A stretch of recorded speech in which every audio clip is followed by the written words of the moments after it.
Morning children, welcome to Bhuj English School. Today we will do a thing of beauty, standard 12. First language, a thing of beauty written by John Keats. He was born in 1795 and died in 1821. Was a British romantic poet. He was trained to be surgeon, but John decided to devote himself wholly to poetry, and Keats has the power to delight the readers. This is very important poem. Children probably ये poem के तांजा आएंगे और question answer आने का full chance है exam में, right children? So I will start the summary. I will explain each and every thing. A thing of beauty, उसका मतलब है what is the meaning of thing of beauty? Mother nature lover, right children? Now I will read the stanza. A thing of beauty is a joy forever, its loveliness increase, it will never pass into nothingness, but will keep a bower quiet for us and asleep, full of sweet dreams and health and quiet breathing. यहाँ पे क्या बताया गया है? जो thing of beauty, हम किसको भी, जो भी हमें अच्छा लगता है, कोई भी एग्जाम्पल ले लो, right? Suppose girl boy anything, हम उनके बारे में सोचते हैं तो हमें अच्छा लगता है. Loveliness means beauty. पास इनटू मतलब बदल देता है, हमारा थिंकिंग बदल देता है और हमको प्लेजेंट देता है, वो थिंकिंग प्लेजेंट देता है, right children? Now from this 4 line I will read the question and answer also. Suppose यहाँ एग्ज़ाम में ऐसा दिया जाएगा जो 5 मार्क्स का रहेगा. It's very important. Name the poet and poem. You know thing of beauty, it's written by John Keats. So 1 mark easily आपको मिल जाएगा. How is a thing of beauty a joy forever? क्या है? It's goes on increasing, ये कभी ख़त्म नहीं होता है जो हमें पसंद आता है. It will never pass into nothingness, यानी वो कभी भी एंड नहीं हो सकता है. जैसे हम एग्जांपल ले सकते, sun, moon, star, right? The trees, these are the nature mother beauty, right? They are endless. What do you understand by a bower? Bower का मतलब क्या है? Place in the shade under a tree, right children? It's protect person, animal from hot rays of the sun. Find the words from the passage which means beauty of no value, still silent. इसका मतलब क्या है? Beauty means loveliness, of no value मतलब nothingness, and silent means quiet. Right children?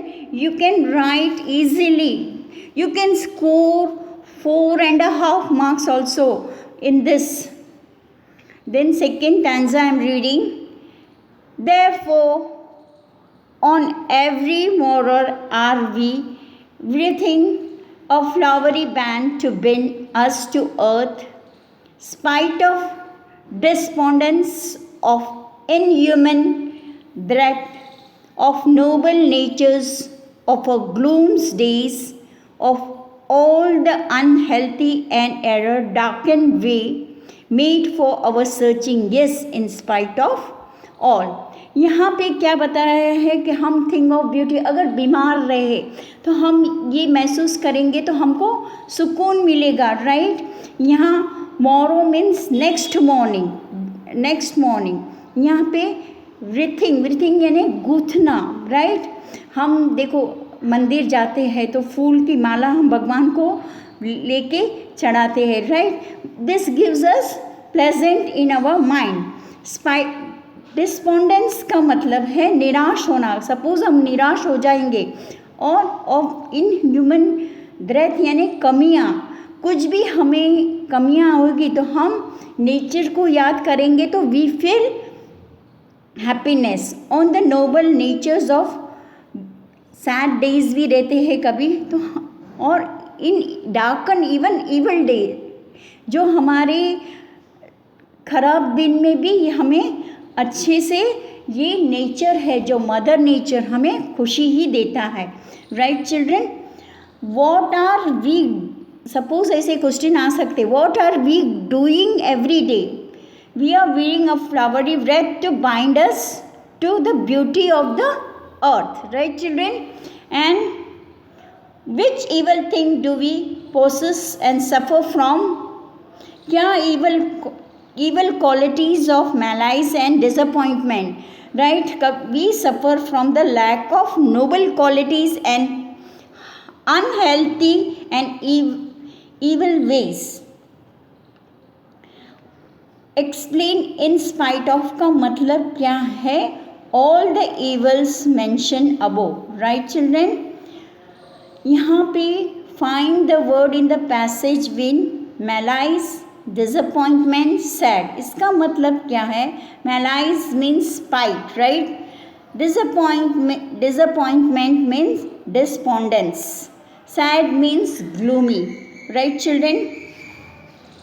Some shape of beauty moves away the pall from our dark spites, such as sun, the moon, trees old and the young, sprouting a shadow boom for simple ship, and such are daffodils with the green world they lived in, and clear rill that's for themselves a cooling convert make gains the hot season, the mid forest brooks rich with the sparkling of fair musk rose bloom. यहाँ पाल means पर्दा.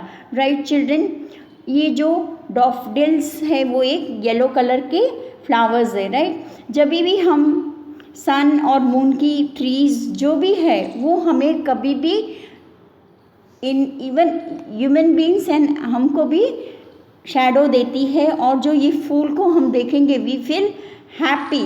Right children, what removes the pall from our darkness spirits, some beautiful shape और a thing of beauty. जो nature है, जो पर्दा sadness का हमारे दिल से हटा देगी, अवर हार्ट और अ spirits. What brought a shadow boon for sleep, and how old and young trees, जो पुराने हैं नए हैं, right, brought to make a green covering, वो कभी भी ग्रीनरी ही देता है, वेदर वो ओल्ड हो या यंग हो. It's provide a blessing for sheep as it serve as a shelter, जो हमें कभी भी फ़ायदा ही फ़ायदा देता है. Right, shelter we can say. How do daffodils and rills enrich the environment? ये दोनों कैसे एनवायरनमेंट को अच्छा करते हैं. और the rills और a small storm, जो बारिश में जो छोटी नदियाँ हो जाती है, right, of a clear water make a cooling shelter for themselves against the hot season. यहाँ पे this flowers blooms among the green surrounding. Right children? यहाँ पे what is the meaning of grandeur? Grandeur का मतलब है वैभव. Right, immortal means never die. Brink यानी किनारा. राइट, फोर्थ तांजा मैं पढ़ती हूँ. And such too is a grandeur of the dooms we have imagine for the mighty that all lovingly tales that we have heard or read, an endless fountain of immortal drink pouring unto us from the heaven bricks. Name the poem and the poet in this line. Suppose ऐसा question आता है, आपको पता है, thing of beauty, and it's written by a poet John Keats. The magnifying that we imagine for our mighty dead forefathers on the doomsdays. जब हम क्या explain, हम जो forefathers थे उन्होंने भी हमको कैसे खुशी दी है, स्टोरीज कह के, old tale, fairy tale. Right, what is the lovelier than all the lovely tales that we heard or read. The beauty of daffodils, rills, and a moss rose is more enchanting than all lovely story that we have heard or read. Right children? जो हमने सुनी है या read करी है वो सब हमें हैप्पीनेस ही देती है. ये मदर नेचर है जो जॉन बता रहे हैं हमें कि कितना थिंग ऑफ ब्यूटी, कितना ब्यूटीफुल है. आप सुबह में वॉक करेंगे तो how nicely you will feel. You see the greenery, birds की आवाज़. Right children? The atmosphere, these things हमारे टेंशन्स दूर कर देंगी और हमें न्यू थिंकिंग आएगा. Right children?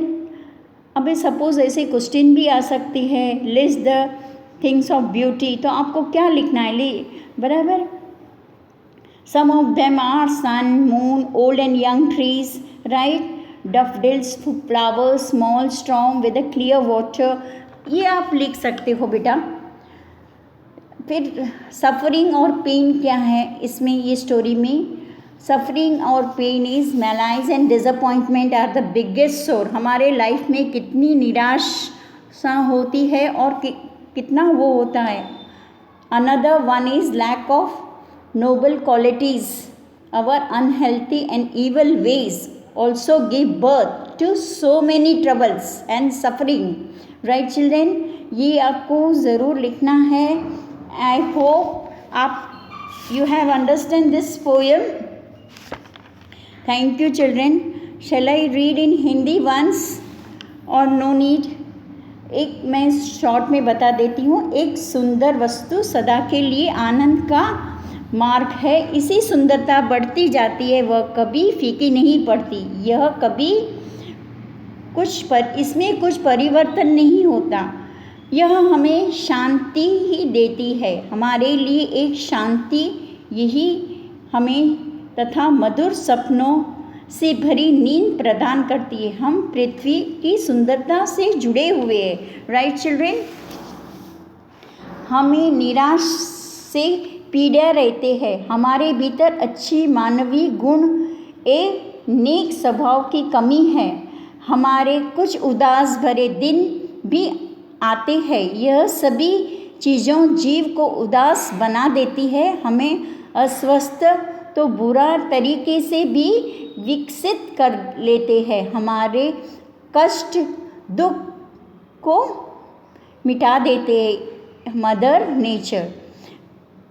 प्रकृति की यह सुंदरता उन सभी सुंदर कहानी से जो हमें सुनी या पढ़ी जाती है सो कभी अधिक सुंदर है. प्रकृति एक अनंत रूप से बहता हुआ फुवारा है. यह स्वर्ग के किनारे से हमारे हृदय में अमरता का पोया उड़ल रहा है. मीन्स दिन never ending. Beauty is never ending और उनका कुछ भी ख़त्म नहीं होता है. Thank you children.